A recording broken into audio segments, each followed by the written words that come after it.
Hey guys, it's Day here. Today we're doing another tier list for patch 4.22. I cannot speak.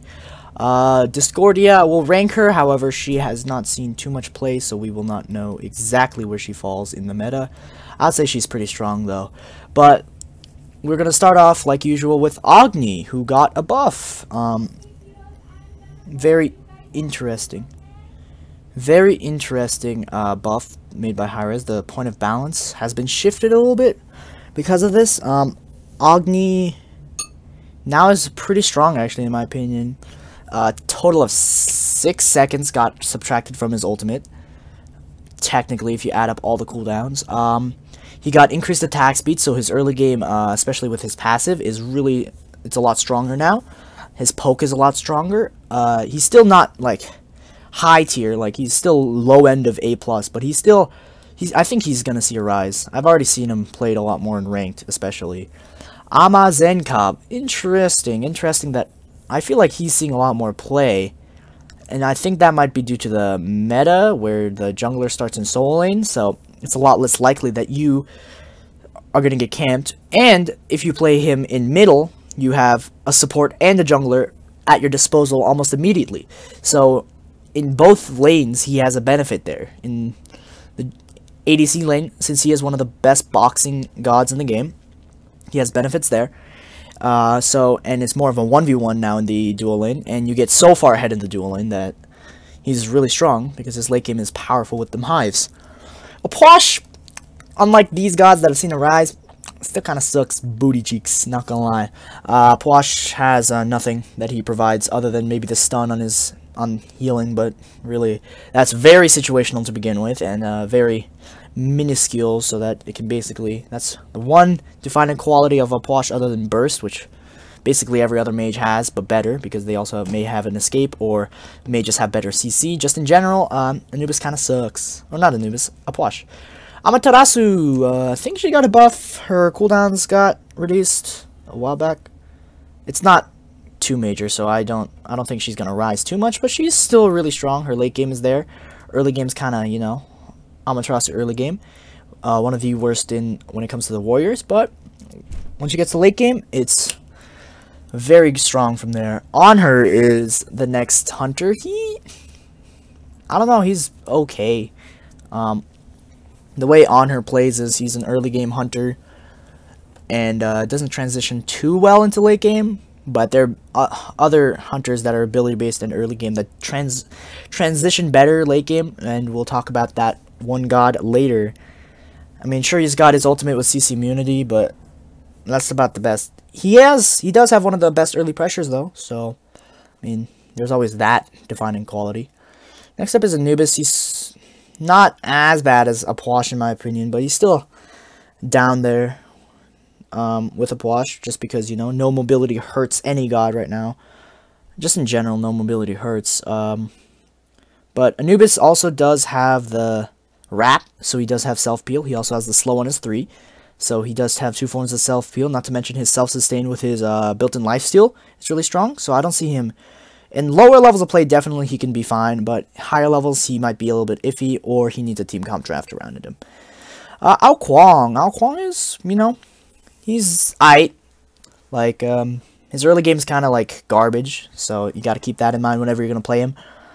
But his late game, in my opinion, does have the payoff. You can definitely get, if you get rolling with a few kills, level 5, once you get that execute, you're in it to win it. Also, since the jungler starts in solo lane now, the warrior doesn't usually build beats, and because of that, he has a lot better chance of getting a kill with his execute, because if you did not know, his execute doesn't get blocked by CC immunity.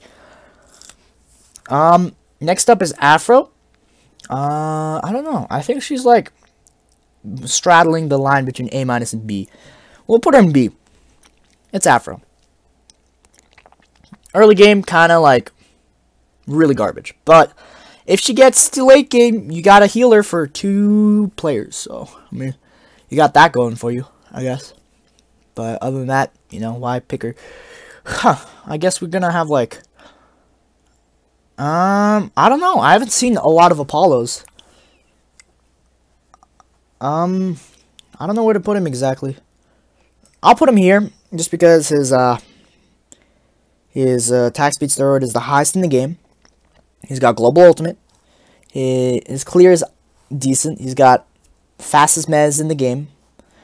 His dash is pretty nice. He's a safe hunter. He's pretty late game. He's got objective push. He's pretty decent. Like, not the best for sure, but not the worst. Arachne is bad. No better way to put it. Arachne is bad. She has things going for her, especially since most of the player base that plays her are super pros with her. So if you play Arachne, I'm not going to stop you, because you're probably a pro with her. But just know that she is bad, and there are better gods that are playable in other game modes other than Arena. So just putting that out there, just a recommendation. Next up is Ares. Ares, I don't think he's as good as he used to be. The early aggression is nice, but he has no lane clear. He's going to be starting in middle more often. I mean, he could be starting in the dual lane, but more often than not, he's starting in the middle lane. And if you lose pressure in middle lane, you've lost both jungle sides, at least. At least your solo lane side is lost. And solo laners tend to dictate the game more than anything. And because of that, Ares is really only good if he gets early aggression in the middle lane, which can be quite difficult because unlike dual lane, where the minions take the longest time to clash, middle lane has the middle amount of time, if that made sense. And because of that, he doesn't have the ability to get chains before minion waves clash. At least it's a lot harder to do so, and because of that, he's not seeing as much play. Artemis has a hunter kit that's worse than AMC's at this point. That's kind of wild. They used to be reversed, where AMC was worse than Artemis. But now, Artemis is worse than AMC. And you might wonder why that's changed. She still has the CC immune ultimate. She still has more CC. I think, I'm not sure because I'm not too much into the hunter scene, but I think it's because AMC's hives are always active, so he always has that movement speed boost, whereas Artemis's 2 only gives her movement speed for a short duration. Not to mention that AMC's ultimate provides a lot of burst, and his clear is not even that bad with his second ability. So, in comparison to Artemis's abysmal clear, currently AMC is doing better than her. RTO finally like seeing some good amount of nerfs, and might actually be like A+, not A. A+ to S-. I don't know. She's definitely not as busted as she used to be. That's for sure. We'll keep her in S- for now. She might move up or down depending on how I feel. But for now, she is definitely in S-. She is pretty strong. She's still pretty strong. She's got that cripple field. Her healing is a little bit reduced. Her damage has been reduced. Her CC in general has been reduced. But the cripple field is always something to keep in mind. But yeah, she's pretty strong. She's RDO, you know. What are you going to do? She doesn't have an ultimate, though, so keep that in mind. Athena is in between. I'll say she's in S-. If you get a blink taunt going, that's devastating for an opponent team. A good blink taunt can really turn the tides of battle really quickly. Just the ability to use a relic. Blink is really strong on her, by the way. So she also has the ability to be played in 3 roles. That keeps her very viable. Just a lot of things right now that keep her viable. And that's why she's in S-.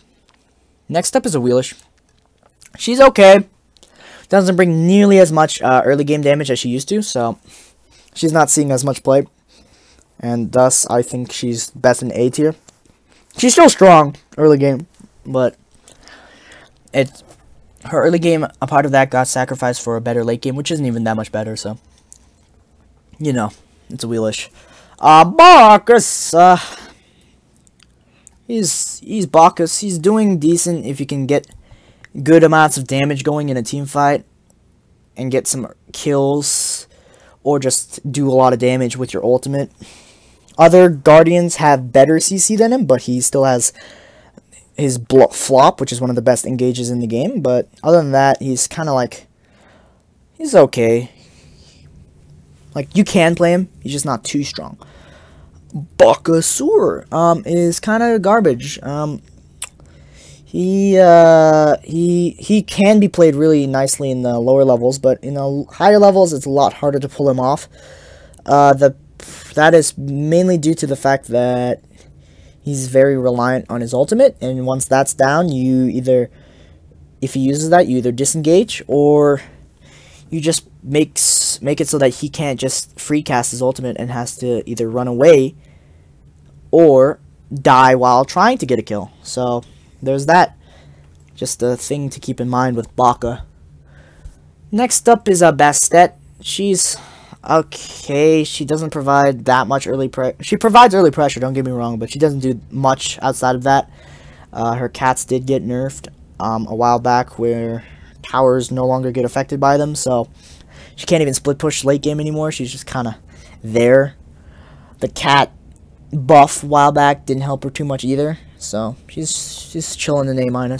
Bellona, a really nice god right now, goddess I should say. She's really strong. She's borderline S-, I think. She gets outclassed by a few warriors, which is why I'm keeping her down there. But Bellona is super strong right now. Her ultimate, always as good. Her 2, nice early clear. The issue with it is that it can be interrupted.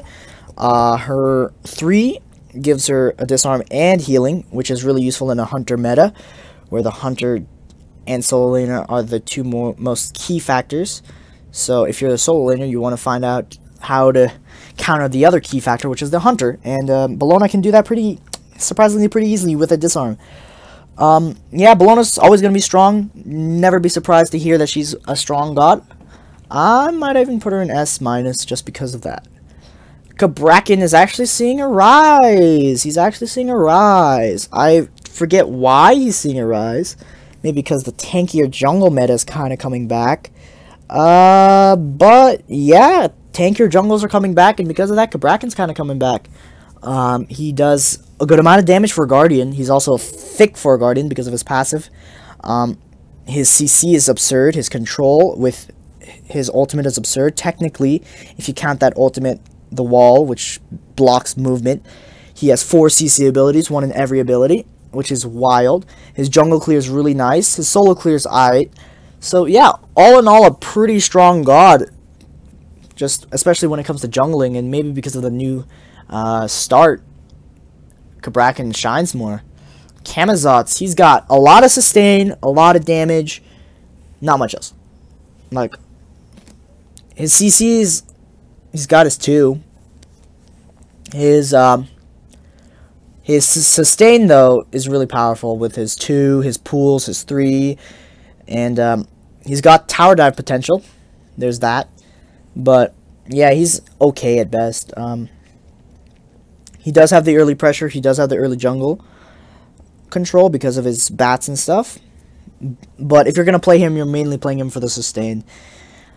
Next up is Kernunos, which is actually pretty balanced. I would never thought I'd say this, but he's a little bit above the balance, of course, point of balance. But he's pretty strong. He's not OP anymore. That's really cool. Cool to see that. Gradually, he did get nerfs. Maybe that's just because some other hunters just got buffed. We'll get to them later. But yeah, he's not as dominant in the meta as he used to be, but he's still strong. You can always play Kernunos and be okay with him. He is, you know, Kernunos, so not much more to put it, other than his ultimate does not get affected by diminishing return, so pretty good ultimate there. Excuse me. Next is Chalk. Chalk is Chalk. Wins lane, doesn't do much else, so I'm going to put Chalk in A- until further notice, because it's Chalk. Doesn't do much else than win lane.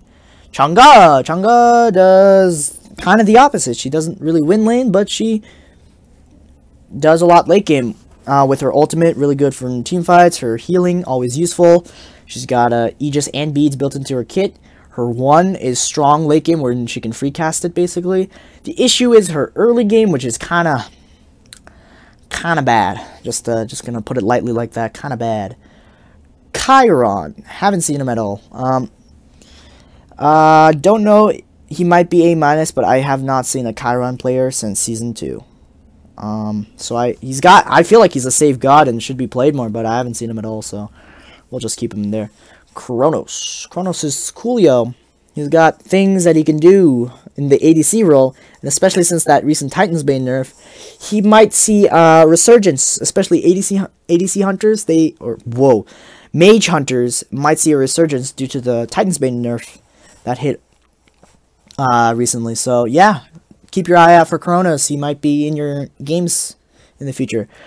Kukulin, yeah, what's up, dude? Really not too balanced right now. You're kind of really strong. Yeah, Kukulin is by far one of the best gods in the game. He's just got everything you really want. He's got sustain because of Glad Shield.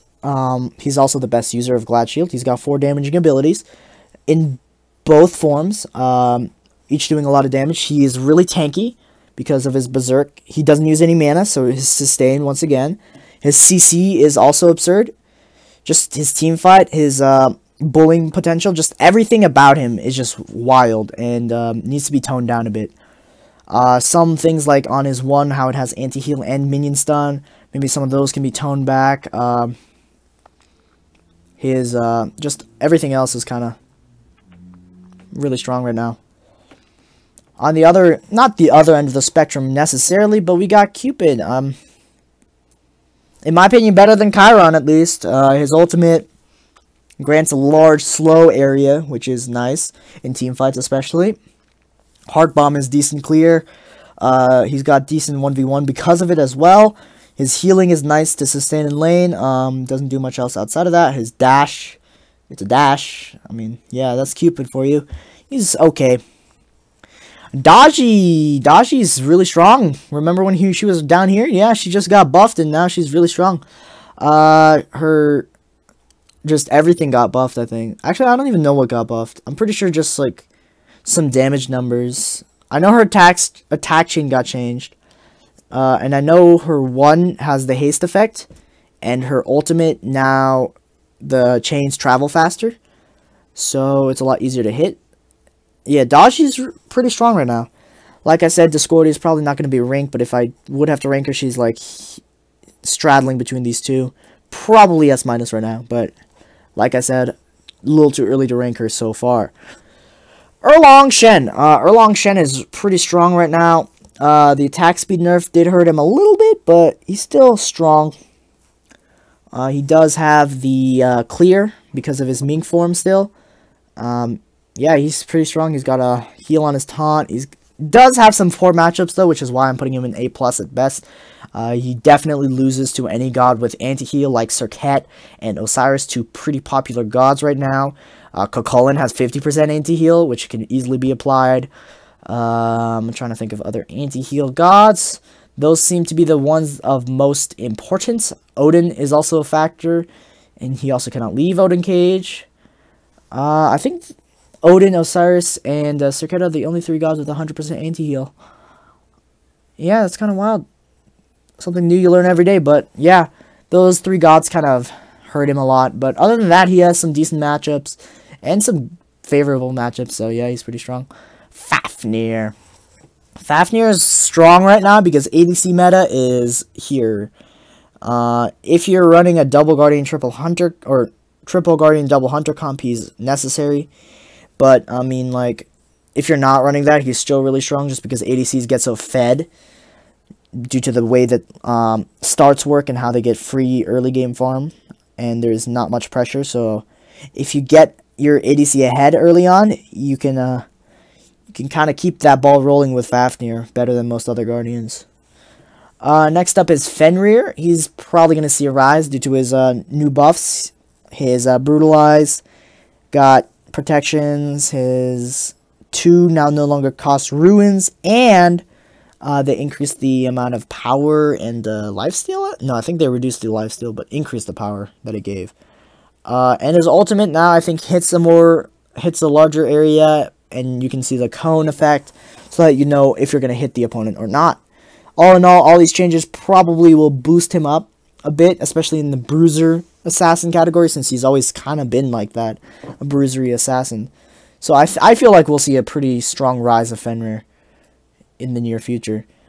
Freya, similar boat to Kronos. Magical ADCs probably will see a rise due to the Titan's nerf. However, unlike Kronos, Freya has a harder time taking out objectives, so you might not see as much of her as Kronos, and that's why I'll probably just put her in A tier. But once she gets to late game, her kill potential is high. Structure kill potential, not as high. Just have to keep that in mind. Ganesh is really strong right now. He's one of the best support guardians along with Fafnir as of right now, just because of everything he's got. His silence is really strong. His early clear, his early pressure is really strong. His CC, really nice, really very good, very good. Just everything about him screams support, and he is one of the best at supporting. Although it does take away from his ability to play other roles, it doesn't matter too much because he excels at playing support so much. Geb is Coolio. Crit is falling out of fashion a bit, so is Geb. Not too much. Geb's not falling out too much, just a little bit. And you can see that in this tier list. He's still really strong. He's borderline S-. I just didn't feel like putting him there due to the fact that, in my opinion, he's a little bit weaker due to his early game, and the way you need that early game start in middle lane sometimes is really useful. He prefers the dual lane start, and since both are about as viable, it just depends on which lane needs to get ahead. He struggles with some starts over the other. However, Gab never could be bad. There's a time when he's like average, but there's never a time when he's bad. Guan Yu, however, there's plenty of times when he's just not the best pick. When it comes to warriors, he's probably the worst, I'd say. And because of that, he'll be put in B tier. He doesn't bring much to the table that other warriors don't bring, but better. The only thing he does bring is healing, but not too much of it. And other than that, his early game is kind of poop. His CC is okay with his ultimate. His 3 is nice, his 2 is okay. So his kit is like average, but then like you have to take into consideration that his early game is absurdly bad. So an average kit with an absurdly bad... an average kid with an absurdly bad early game. I'm sorry, I can't speak. I'm just dumb or something. Kind of results in a bad position to be on. Here is the first hunter we're going to put in S-. Hachiman. Really strong hunter. Top 3 hunters for sure. His early game is pretty strong because of the banner and how it gives attack speed. Just his bully potential with his 1 is nice. His ultimate, great for both engaging and disengaging, so, you know, all around a pretty strong god because of it. Hades is a god. I don't know where to put him. He's like middle in between A and A-. We'll just put him in A. He can do good in some lanes, in solo in particular, he does decently. Yeah, it's Hades. What can you do about him? Habois is Coolio. He's in A tier as... nah, he's in B. A- tier. Just because pre-level 12, he doesn't have the relics necessary to be the monster that is Habois. He either doesn't have his blink or doesn't have his beads, and because of that, you can really exploit that. If he doesn't have blink, he doesn't have an engage, and you can just, like, hard rush him. If he doesn't have...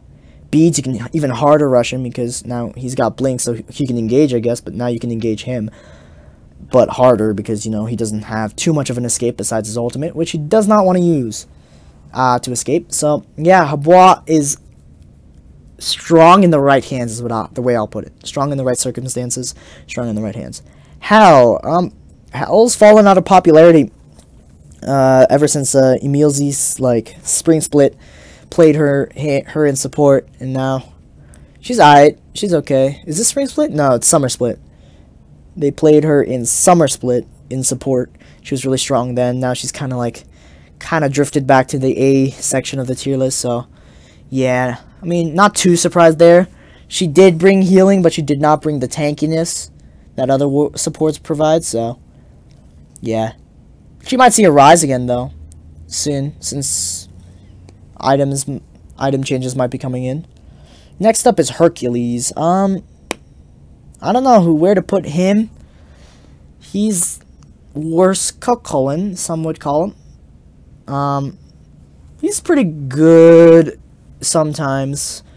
If he gets ahead and gets the items going, although he is early game bully, pressure warrior, he does need items to stay relevant because of the way that he is a very spongy man late game.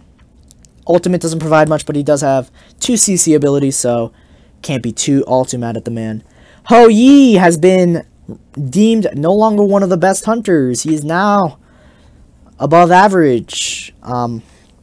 Another ability-based hunter, which we will go to in a bit, has replaced him as one of the betters, and his ricochet got nerfed, so it doesn't do more damage to creeps as you bounce it. So his jungle clear and his lane clear have been significantly reduced, and because of that, he's not as high on the tier list because he can't get as much early pressure as some other gods can. Hunbats. I actually have not seen a Hunbats in such a long time, and I do not know why. His ultimate, in my opinion, is powerful. Maybe it's because the rest of his kit is mediocre. So that's probably why we don't see too much of him. But if you do see one, get beads because that ultimate is really strong. I think it's a 2-second fear if he levels it up. So yeah, just a really powerful ultimate in general. Next up is Isis. Isis is cool in mid lane. She gets early pressure. She does damage. She has her ultimate's really good at objective sieging. So objectives like FG and Gold Fury are nice to get earlier on with Isis because of her ultimate. So yeah, she's pretty good when it comes to like objective sieging, but other than that, she's good for early pressure, not much else.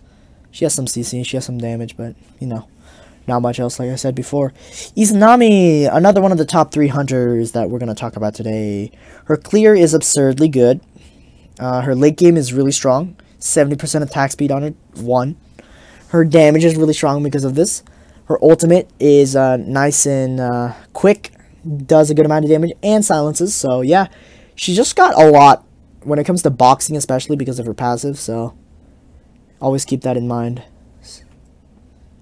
And since, you know, hunters are more alone in this meta, having better clear as a hunter is more impactful. Jingwei. She's pretty good. She's borderline A+.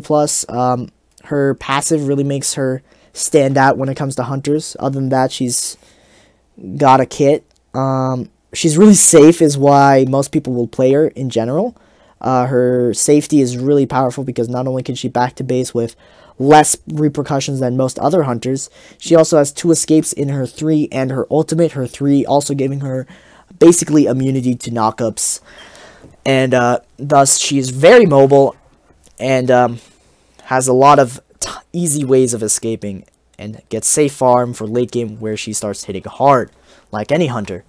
Next up is Giannis. Giannis got a change that might make him a little bit better because of the way his unstable vortex. Now you don't need to hit both of them to do max damage. You only hit one of them to do a lot of damage. And his ultimate got a slight change. I don't know if it nerfed his ultimate for long range, but short to medium range, it I think does more damage. I don't remember for sure, but I'm pretty sure that's how it works. So now his ult's more impactful in the late game team fights.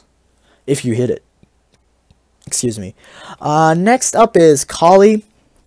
She's decent, especially if your team comp like really works with it. Like if you have a Geb or Khepri to keep her from dying, she can basically have like 3 lives.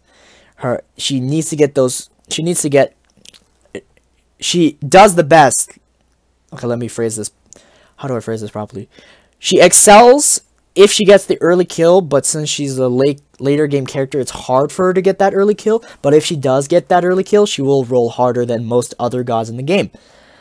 And that's just the nature of Kali and her passive. She's a very snowbally god, however, you are basically required to get that snowball if you want to do really well with her. Next up is Khepri, Dawnbringer. Dawnbringer is pretty good. His early lane pressure is always something that people look at. His ultimate is another thing that people look at. His decent single target CC, very good single target CC actually, but his teamfight CC is okay. So you're not going to see him picked up way more than like Ganesh or Fafnir or Athena or something like that. Kukulkan is he's a god. He doesn't rely on being level 12 or higher like Habois does, so I'm going to put him higher than Habois. He's got one of the more damaging ultimates. He's a lot safer than Habois is another reason why I'm going to put him higher than Habois. His 3, you can use it from basically anywhere. His 1 is a slow that provides a good amount of peel for himself because it's pretty short cooldown. His ultimate is a long range, slow raw snipe, so you can use it at the back of the team fight and still maybe hit someone if your team locks them down for long enough. It also has knock up so that you can peel for yourself even more. Kumba got a buffs, actually. He might be higher than people give him credit for. In my opinion, he is actually. The fact that his ultimate is now always on a 75-second cooldown, I don't think enough people are understanding how powerful this could be for a Guardian, especially early game. Because once you get that level 5, every 75 seconds you are able to set up a kill, basically. Because that ultimate is either going to lead into peel, which is really useful because now you can either peel more often, or it'll set up a kill for your mage. And since you're starting in mid more often as a Guardian, setting up with your ultimate is now easier and thus should be taken into consideration. Yeah. Next up is Kuzenbo. Kuzenbo's, you know, I meme on the dude, but he's not even that bad. Just because he is the other than not having a disarm and not being Bellona, he is the definition of an anti-hunter. His 2 reflects damage dealt to him just in general. He can build Hive of the Immune Line, which he usually does, and he also can build Thorns, which he usually does. And since he's played in the solo more than anything, he can get all these items relatively quickly, and because of that, he can be the anti-hunter that everyone needs in this current meta. Next is Loki. Don't play Loki, please. He's a bad god. He's not a fun god to play. He's not a fun god to play against. He's just not fun. No one has fun when there's a Loki. Your teammates don't have fun. The enemy doesn't have fun. I don't even know if you have fun. It's just no fun to be had. Also, not only that, but he's not even that great. His split push is split push, but towers take longer to kill, so it's not even as useful. He's got decent single target damage. He's great at being a lower level pub stomp character, but in the higher levels of play, he struggles a lot more. So always take that into consideration when playing Loki. In other words, don't play Loki. Medusa. Medusa's ability-based hunter. She's got the ultimate, one of the more powerful ultimates when it comes to hunters, in my opinion. Her early lane clear is really strong. She's got anti-heal on her dash. What else does she have? Her passive makes it really nice, like, makes her really mobile when it comes to boxing. So, yeah, she looks to have it all, but she doesn't have as strong as late game as some other hunters do, and because of that, she's kind of held back a bit. And, yeah, so she's pretty strong. She's just outshined by most other hunters. Mercury, he's kind of struggling a bit since crit is so expensive and it takes a long time for it to get online, and because of that, he is not online until he gets crit, and crit is expensive, so either his early power spike is delayed or his game-wide power spike is delayed. If he's rushing crit, his early power spike is heavily delayed, and his late game power spike is heavily delayed if he's getting crit in general, which you are on Mercury. So there's some power spike delay on him, and that hurts him. Neja is like Kumba in the fact that he can set up kills. In my opinion, Neja is a little bit worse dodgy, as he doesn't have any way of escaping once he goes in. Dodgy and Neja are both being all-in characters, except Dodgy can get people to come to her, whereas Neja relies on him going to the opponent, which leaves him out of position. And since he has no escape, besides his ultimate, which he wants to use for damage, he kind of struggles about getting out, so he has to snowball because of this, and it's a 50-50 at that point. Snowball gods are 50-50. Either you snowball or you don't. and that really just depends on skill, just depends on a lot of factors. So yeah, Naja's strong, but like not as strong as other gods right now. Neith, remember when Neith was like the most played hunter in the game? Me too, actually. It was season 2, way back in the day. Now she's not. She's got global ultimate, she's got good clear, but other than that, late game she's kind of like chalk in that sense. Actually, she's really good early game, great lane, just great all around. But then late game she's better than chalk because she's a hunter. But compared to other hunters, her late game's kind of booty. Even on her has a better one because of a CC immune ult. Nemesis, I don't think it'll be surprising when you hear she's one of the best assassins in the game right now, just because she can build tanky. That seems to be a kind of a trend for assassins right now. Either you do way too much damage like Dodgy, and you have a good amount of mobility like Dodgy, or you can build tanky, and turns out the Nemesis can build tanky. Not only that, but she can counter tanky builds with her ultimate.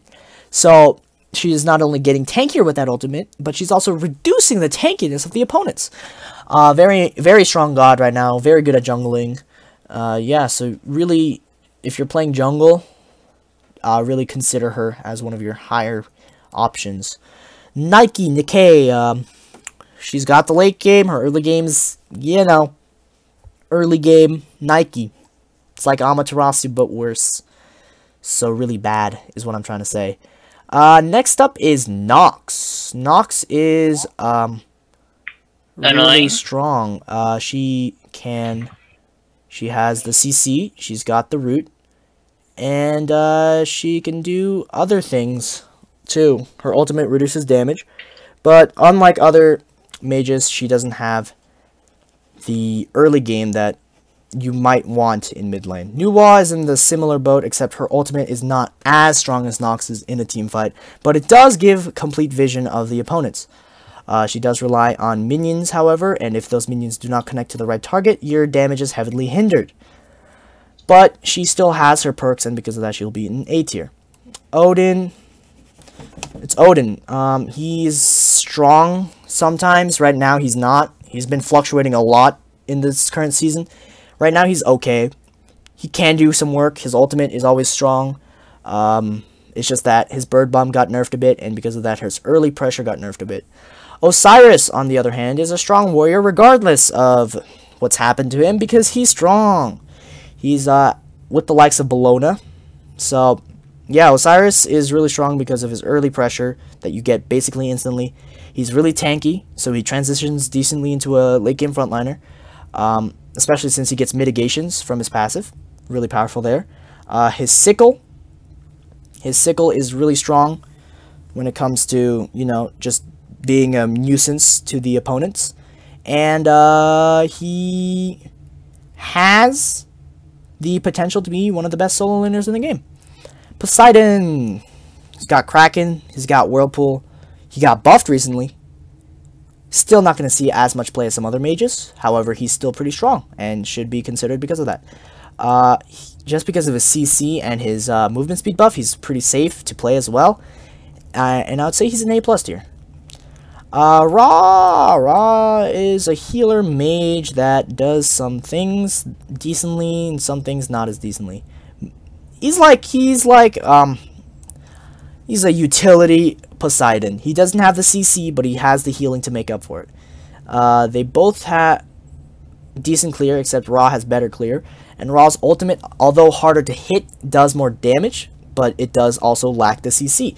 So they're relatively close to each other, but Ra will chill with Poseidon there. Raijin, on the other hand, is a really strong mage. In fact, one of the best mages, to be exact. Raijin's burst is absurd. His ultimate does way too much damage. His first, second, and third ability are just all great. He just doesn't have too many weaknesses right now, and because of that, he's going to be played a lot. Rom, he's pretty good. He's Rom, not much more to say about him. Ratatosker is pretty strong right now because he can build into Ancile and stuff. Ancile, Gladiator Shield, stuff that are more popular on warriors can be seen on assassins now. Bulky assassin is kind of a thing, and Ratatosker does it really well for some reason. Maybe it's because his boots give more power than normal. Maybe because he can have boots basically instantly. Or maybe it's just because he gets healing from his boots and then he gets Gladiator Shield, more healing. Just all in all, he's pretty strong since he's got 4 damaging abilities, ultimate that's global, semi-global. Just strong there. Robin is... I don't know where to put him.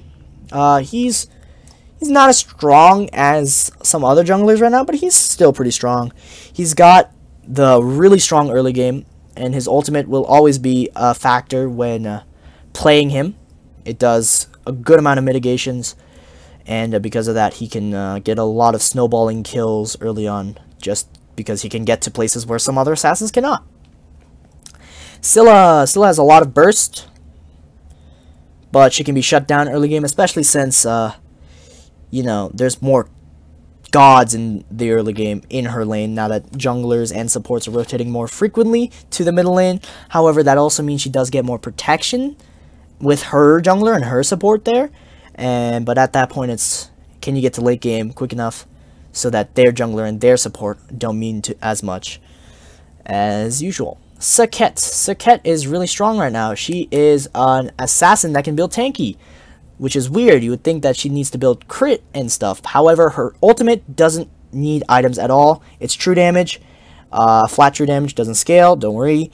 So she doesn't need to build as much damage as other assassins due to the fact that she has true damage built into her kit. This true damage also happens to have anti-heal. So she can build tanky and still be really strong because of her CC and her true damage. Scotty has seen better days. She's an ability-based hunter. Doesn't scale too well into late game. Can't snowball as much early game because that's kind of a dead meta. Snowball meta is not as strong as it used to be. As prevalent either. Sobek is actually a pretty strong support right now. That pluck. Mages tend to be the less mobile of the two DPS classes, hunters and mages. Mages tend to be the less mobile on average. And because of that, that pluck means that you're going to get people out of position for longer. And because of this, you are more capable of locking said player down for longer. And this can be very beneficial for your team, especially early game, to get some kills. Although snowball meta is not as prevalent, it's still prevalent enough to where it is viable. Sol is, in my opinion, the strongest of the three mage hunters, just because of her passive and the way it scales into late game. Late game, she does have the best tower push of the three. She also has one of the better early games. Her late game damage may not be as powerful as the other two. However, she still cannot be slept on. And because of that, I'm going to put her in A+. Next is Sun Wukong. Sun Wukong is a strong warrior. He's going to be for a while. As long as Gladiator Shield's an item, he's going to be strong. 4 damaging abilities. His early game's good. His late game is decent. Not much more to say about him. Susanoo, next patch, he's getting a buff, I hear, but until that, I don't think he's too strong right now. Just because he is forced into a damage role, he cannot build tanky and do anything from that. He can build tanky, but then from there, he doesn't have much. And because of that, he's only in the A role. And that's a trend you can see with most assassins in the A tier, barring gods like Camazotz and I guess Najah and Wheelish a bit, but more Camazotz can build tanky, but he's just got other issues that we've talked about before. Sylvanas is actually rising in the tier list, which was a surprise because he lacks mobility completely. Maybe it's because of the new mid lane start, but he is seeing more play. His heal, potent. His ultimate, very potent. His grab, if you can land it, is very, very potent early game. Late game, it's a little less, but, you know, it's still strong. And like I said with Sobek, since you're in the middle lane where the mage is less likely to have a mobility ability, it's a lot stronger. And yeah. Here's Terra. Terra fell. Terra's falling. She's okay. Her ultimate is her only real asset compared to other Guardians. She might need a little bit of a buff on her 3 especially. It's a little lackluster, especially compared to Sylvanas. She does have mobility. She does have the ultimate, but other than that, she has a very lackluster kit. Thanatos is Camazotz, but better, in my opinion. That's mainly due to the fact that he can build tanky, but also has an execute, and like Serket, does not rely on items nearly as much because of that. His execute, he also gets penetration built into his kit. His sustain is about as high, if not higher than Camazotz. And his jungling is all in all really powerful, because of that. Morgan is next. Morgan is always going to be strong. She can be any god in the game, so she should be the SS god, because she can be Cucullin. But that's not how it works. You need all the gods in the match to be that. But if you have a proper team comp, or if the enemy team has a semi-proper team comp, you can use it to your advantage. She also pairs really well with some high-tier gods like Ratatoskr, Ganesh, Nemesis. Gods like this, really, she can transform into and cause a lot of havoc with. Thor. Thor is like Ratatoskr. Thor is one of the few gods that has a very similar kit to another god, and because of that, it's either him rising above the other god, or the other god rising above him. That other god being Ratatoskr. Ratatoskr is just the better Thor currently, and because of that, it'll reflect in the tier list, and he'll be put in the A tier. Thoth. Thoth is Thoth. He's not seeing nearly as much play because his early game is doo-doo garbage. Thoth has very little early game, and because of that, he doesn't have the prowess necessary to keep him afloat without getting killed too much, especially since supports are in middle now, so the CC is higher, and that is something to take into consideration. And the clear is a little bit lower, as supports usually have less clear than most assassins. And yeah, Thoth gets negatively affected by this. Tyr is about the same as Hercules when it comes to like playstyle and just in general, and either one is above the other or they're about the same. And it turns out right now they're about the same. Stone of Gaia kind of coming back. That might be one of the factors. Now we talk about Ullr. For whatever reason, he got like 80 buffs. And now he's one of the best, if not the best hunter in the game. Scaling buffs were unnecessary. All the other buffs, I can see why they happen. To make him a balanced character again, they can revert the scaling buffs and he'll be balanced. But until then, he's really strong. His one flaw is Teamfight, but if he gets Oboe, that's completely negated. So, yeah, Ullr's really strong and should not be underestimated. Vaughn, he's okay. He does Vaughn things. Vulcan. Vulcan. He's also aight. He does Vulcan things. He doesn't have much going for him, but he doesn't have much going against him. And that's why those two gods are in the A tier. Xbalanque, on the other hand, he does have some stuff going against him. Mainly his early game. His early game is kind of garbage, really. He can try to bully out other... He's like the Ares of hunters. He can't clear lane, but he can try and bully out the opponent. But if that doesn't work, you kind of lose. And you have to wait till super late game to be impactful. Jing Chen is actually seeing a rise. He's being played more in solo and support. I think Stone of Gaia has a reason to do this, just because it synergizes so well with his passive, so well. And yeah, Jing Chen is rising a lot. He's got 2 CC abilities. He's got the anti-hunter first ability, and yeah, should not be slept on. Ymir in jungle, I feel like, will rise, but until then, I'll keep him in A tier. His ultimate now applies the Frostbite debuff before it detonates, and because of that, it has an effect. It has a major effect on while he's charging it up. He can charge it up for longer, or he can live for longer while charging it up. And those are 2 very key factors when playing Ymir, because most of the time, if you fully charge, unless you're building super tanky, you don't get it off all the way because you're dead. And even when you are super tanky, hunters are so far ahead of you that you're dead. So yeah, just now that he has the Frostbite, you live for longer. You still probably will die if you stay and you're dumb, but you'll live for long enough to do a good amount of damage, which is a pretty key factor. Still going to be an AT though, just because lack of mobility. Zeus is going to come next, and Zeus is A tier as well. If he snowballs, he's in it to win it. If he doesn't, he's fodder. He's fodder. He is fodder. He's got no mobility. He's one of the slowest mages. His clear is helped out by the recent buffs with his shield and his 1, but if he doesn't get that early kill, fodder. Zhang Kui, I don't know. I'm going to keep him in A tier. He has potential. He's tanky. He's like mages without mobility, but he's tanky, so he kind of makes up for that. His ultimate is also a great zoning tool. You don't want to stand inside of it. You want to leave it. His 1 is a slow. His 2 is a heal. Yeah, he's got things that other mages without mobility want, besides, you know, mobility. But he's just not seeing too much play because he's ugly, I guess. Discordia is probably going to be an S- if she were to be played. No, That would be my prediction. I don't know. This is not an official ranking of her, but if she were to be played, my prediction is a S-. And that right there is the tier list. Hope you guys enjoyed. Tell me if you agree or disagree. And yeah, you can kind of see that the bell curve is kind of skewed towards the top if you were to make a bell curve. So that's something to keep in mind. So a lot more gods are overperforming than underperforming. So that's something to keep in mind when you're playing. And if that's a good or bad thing, that's up to you. Hope you guys enjoyed, and see you guys next time.